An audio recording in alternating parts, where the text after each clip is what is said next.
എടി നിന്റെ വീട്ടിൽ നിന്നേ പപ്പയും മമ്മിയും അളിയനും പിള്ളേരൊക്കെ ഉണ്ട്. അവർക്ക് കഴിക്കാൻ എന്തെങ്കിലും ഉണ്ടോ അവിടെ?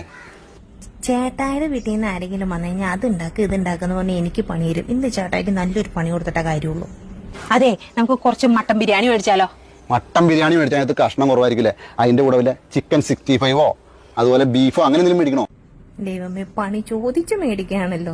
ചിക്കൻ 65 മേടിക്കാം, പിന്നെ കുറച്ച് ബീഫും മേടിക്കാം, പിന്നീടല്ലോ കുറച്ച് മീൻ പൊള്ളിച്ചതും മേടിച്ചാലോ? ഈ പിള്ളേര് ഇതൊക്കെ കഴിക്കൂടി? പിള്ളേര് ബിരിയാണി ഇതൊന്നും കഴിക്കില്ല. നമുക്ക് പിള്ളേർക്ക് ചിക്കൻ നൂഡിൽസ് മേടിക്കാം. ചിക്കൻ നൂഡിൽസ് മേടിക്കാം.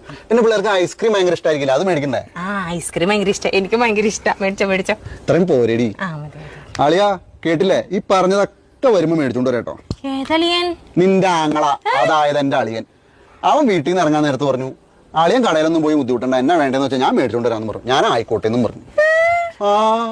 ഇനി എന്തെങ്കിലും വേണോ? വേണമെങ്കിൽ ഇപ്പൊ വിളിച്ചു പറയാം.